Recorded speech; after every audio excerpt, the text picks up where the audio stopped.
Hi, and welcome to And So Much More. I am your host, Cami Smith, and I am here with Ashley Butt and Brynn Davis.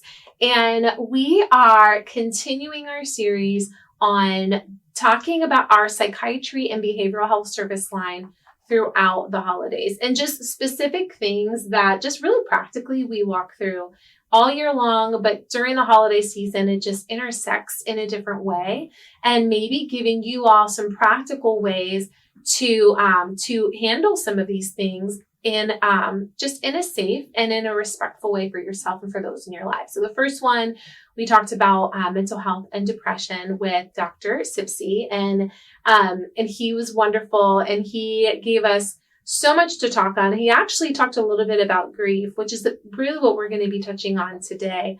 And what we want to talk about with grief is how during the holidays, it's not like anything else in our life just magically goes away. And so how do we continue this healing process while, engaging in the celebration and the joy and the things that come with the holiday season.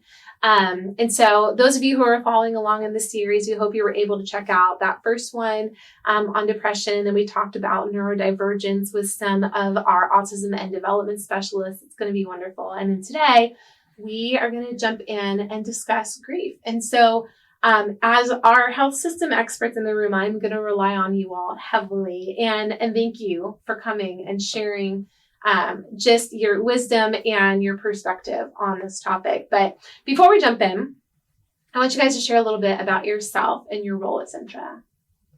Sure. I'm Brynn Davis. I'm a licensed professional counselor. I work on the adult and geriatric inpatient psychiatric units at Virginia Baptist. And I lead a team of other therapists. I'm Ashley Butt. I'm the Director of Social Work at Virginia Baptist Hospital, working across the 3 inpatient units. And I work with the same team as Brynn, as well as with our child and adolescent team. And I love the work that we do there. We get to make a difference in the lives of people when they're in a place of an acute need. And we get to participate briefly on their path to wellness. So you all have patients really of all ages, is that correct? Yes. Okay. So I feel like that can really open this conversation up a lot because grief obviously does not discriminate. There are so many different types of grief and people of all ages. And I think that children can sometimes be almost skipped over when you think about grief because they're so young. And while they experience sadness, I think that it hasn't always been something that's necessarily, in my experience, been recognized in young children. But it's very real no matter what age you are. And so for those of us who, are maybe new to this topic, haven't experienced this intensity in our own lives, how would you define grief? Like, what is grief? I would say it's a normal and natural response to the loss of any significant attachment in your life. Mm-hmm. We think of it often associated with what you experience after the death of someone you lose. But it can also be experiencing the end of a relationship, as children, experiencing the divorce of parents, the loss of a pet, or the loss of a job. And it's universal. At some point, everyone will experience some type of grief. Yeah. And on that note, even the loss of an older parent due to dementia or losses that go with medical conditions. So grief is an experience that people have to go through when they experience a loss. Yeah. And I think about, because those are the types of things that I would probably closely identify grief with. But I know in my own life and in those are close to me, sometimes you will even need to grieve like a diagnosis or an expectation or a dream you had for yourself that is suddenly very obviously not going to happen, or I think that in our minds, we so closely associate with like dreams and ideas and goals, that allowing yourself to feel and experience grief for something that doesn't feel so tangible, is so important. And then also, acknowledging it, like naming it, because there are allowances that we make for those, like you said, who lose a person in their life. But as you guys alluded to, like it just expands to so much more. And so as people come in, like, well, first of all, what does that look like? Because I mean, it's not like I sit home and I think, I'm experiencing grief, I should probably go get help. A lot of times you're sad, you're seeing this impact other areas of your life, which may lead you to reach out. But what does that first step often look like for people? Well, I think when you know that you've gone through a loss, knowing that grief process can have an effect psychologically, but also physically, that it can impact you in your job, in your relationships, in your celebrations. That when a person's grieving, they carry that with them into all of their day-to-day experiences. So when a person is able to identify, I've experienced a major loss, and now I'm struggling with physical symptoms, nausea, body pain, the physical experience of grief, or feeling the emotions like a loss of interest, an intense sadness, or anger or confusion. But like recognizing I'm going through something and there's a clear trigger. I lost a hope, a dream, a loved one, something of value. Yeah. So I think that's the first part of that piece, I think, is recognizing it, and then being self-compassionate and knowing that there are stages or phases of grief. Yeah. So what are those stages? So there are 5 different stages. They're not linear, or you have to go through one to experience the next, but you do experience each of them at some point when grieving. Denial, trying to understand or grasp that this loss happened. There's anger, bargaining, sadness, and acceptance. Realizing that this is real, this has happened. Yeah. What would bargaining look like? That's so interesting. Trying to make deals of thoughts. Well, if I had done this, or what if I did this? Would that change the situation? I see. You're almost wrestling with your own mind in that instance. Oh goodness, it can be so encompassing. I'm thankful that you talked about how this is not a linear process. Because I think so often when grief is portrayed or depression is portrayed in a television show or a movie or something, they really do put it in such a checkbox way where you're thinking oh, well, what's the next step? What's my next stage? But life is so unpredictable. Things often won't happen that way. Right. Absolutely. And with grief, it tends to come in waves, and it's experienced differently in adults than it is in children, oftentimes. Okay.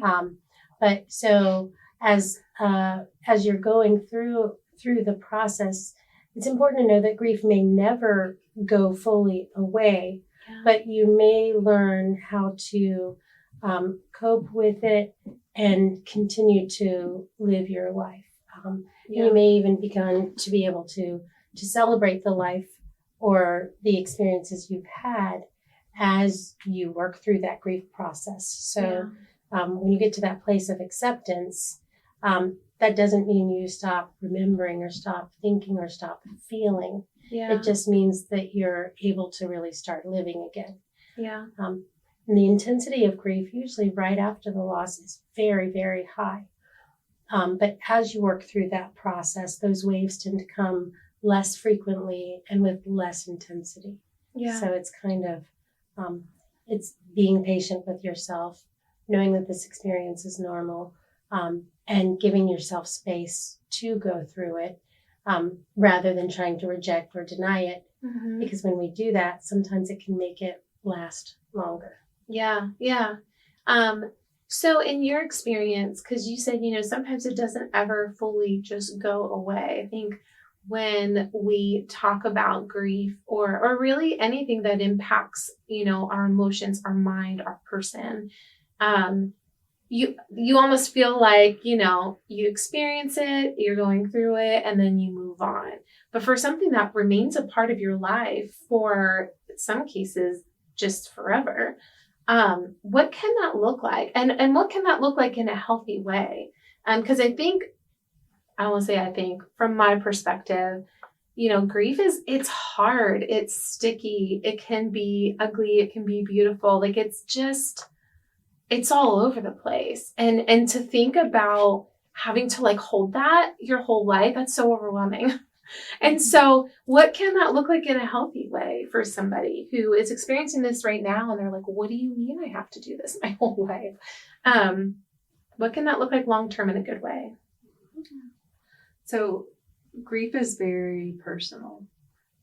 Everyone can experience it differently. I think Ashley mentioned and said it very well, just taking care of yourself and recognizing that this is what I'm experiencing and things will get better.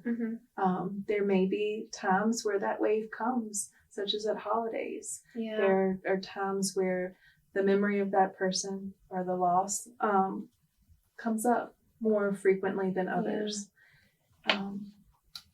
When it comes to managing those feelings or experiences of grief around the holidays, it can be helpful to make a plan to help reduce your anxiety. Holidays are one of those kind of grief triggers where it can bring on a stronger wave of grief. It's a time of celebration. It's a time where people are getting together. And so while that's happening, you're also experiencing missing that person. And sometimes wanting to be alone. And so how do you get through those times in a way that you're taking care of yourself?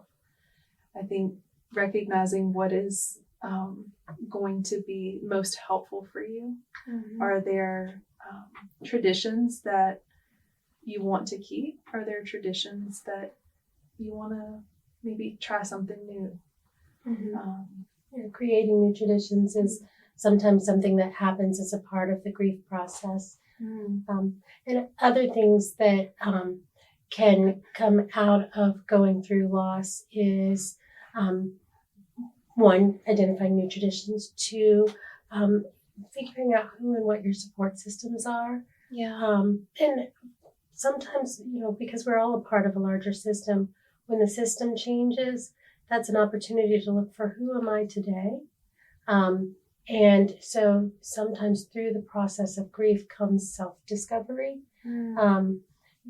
learning about your own resilience, learning what helps to keep you resilient. And also different ways of communicating with people, learning how to ask for help when you need it, and learning how to set boundaries when you feel a sense of overwhelm. So I think through establishing new traditions, identifying ways that you can honor your loved one, making that, taking the opportunity to provide time for yourself, which as you move forward in life, going through this process may give you a higher value to having that space and time, and practicing self-compassion, because so often we're not kind to ourselves, but embracing that that's such an important part of the grief process and really our overall health and well-being. Is this something you think that people can process through on their own, or would you suggest, stepping into a counseling relationship or finding that accountability person who you can rely on to help you through? Is that a partnership? Like, what does the work look like? Shall I? Go ahead. So I think that because grief is such a personal process, and each individual will likely want to assess for themselves, do I need that external support? And if I do, it is there. Yeah. Whether it's through individual counseling, whether like grief counseling through, for example, at Centra, we have hospice that offers grief counseling. I think it's on the first and third Tuesday of every month. Okay. Whether it's seeking online support, and there's many, many different grief support groups that can be very beneficial. There's a variety of different ways to seek support. So I think it's know thyself. And if you're finding that your grief is getting in the way of your other very important relationships, or your ability to function, or your ability to work, or creating disruption in your life, I certainly encourage seeking a helping hand. Yeah.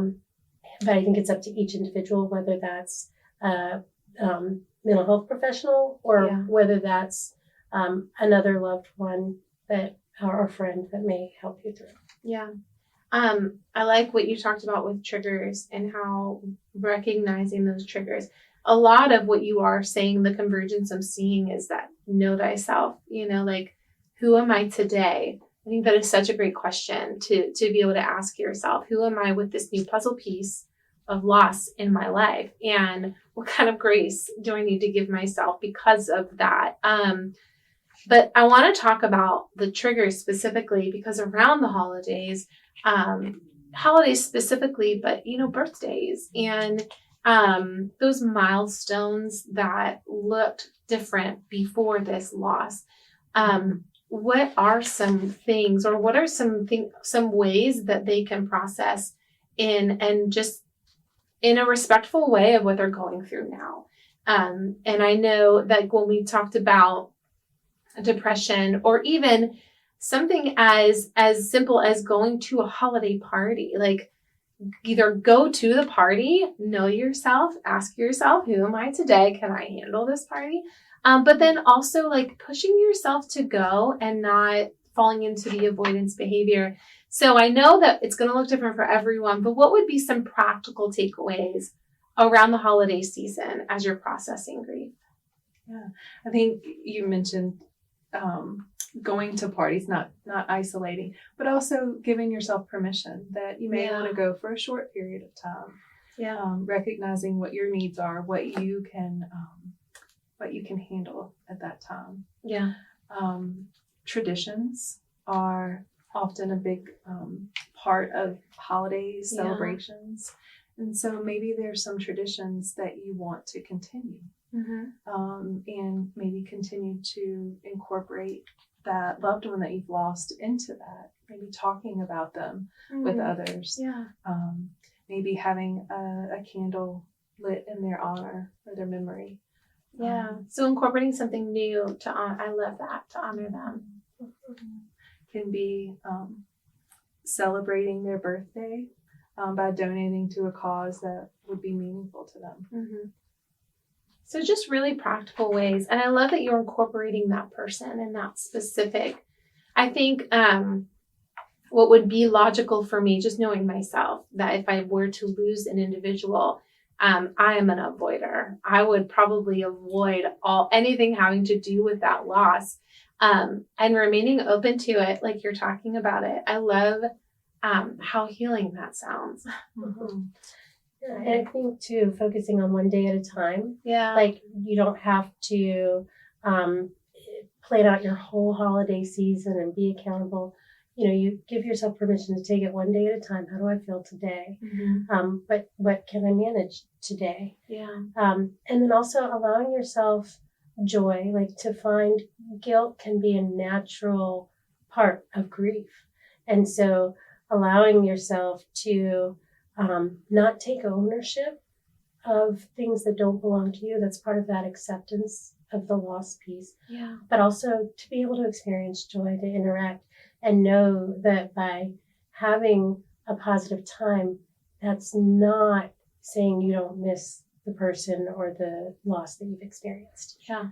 Um, It's kind of a rewiring of how you process and how you think, and because I mean sometimes grace can be the hardest contribution to your own thought process, but then what you're talking about, the guilt, and there's so much that a complete rewiring just makes a lot of sense, in a really good way, in a way of incorporating just this is going to look different and that's okay. Yeah. And recognizing that you continuing to live is not a betrayal to the person or the situation you've lost. Yeah, I love that. This is all so helpful. Is there anything I haven't asked you guys that you want to specifically talk through or you think would be helpful as a takeaway? I think just one last thing I would like to note is that there's a natural grief process that people experience when there's loss, but there's also traumatic grief. And traumatic grief is different than what you would see in a natural grief process. Yeah. A lot of times we'll experience traumatic grief when we have an unexpected or sudden loss. But it doesn't have to be. It could be that you anticipated a loss and it was still It just traumatic. hit heavier. Right. And that is experienced when maybe you can't be exposed to anything that would make you think of that loved person, or you're shutting down, or where you're no longer engaging in self-care, or where you, again, avoid, withdraw, and won't even be able to say, have a memory of your loved person. And traumatic grief lasts a lot longer. And so I would encourage someone, if they are noticing major life changes, if you're experiencing traumatic grief, that is a little different. And I would encourage getting help because it can certainly lead to depression and other problems if not addressed. Yeah. No, I think that's really important to mention. Almost like that caveat, you know, like knowing some clear things to look for in those around us and to be helpful and to help it be safe for them, but then also knowing that for yourself. And I do encourage those of you who are listening. We talked a little bit about this in our first episode, and something that Dr. Sipsy mentioned is sometimes when we lose someone, there's like a complete shutdown of just your normal way of thinking, and there's no acknowledgement of grief, and it's like you're refusing to, maybe it's the denial, you're refusing to acknowledge that anything's different, anything is happening, not going there, and a lot of times that's just refusing the grieving process. And so often starting the grieving process is just so important, like stepping into it and choosing to take part in just the healing that comes with it. So go back, check that out. I encourage you all to do that. And then thank you guys so much for coming and for having this conversation. I know we've hovered here a little bit longer than we typically do this season as we talk about mental health, just because it's important and we want to have conversations that people maybe shy away from this time of year. So take care of yourselves. Happy holidays. And thank you guys for joining us on And So Much More.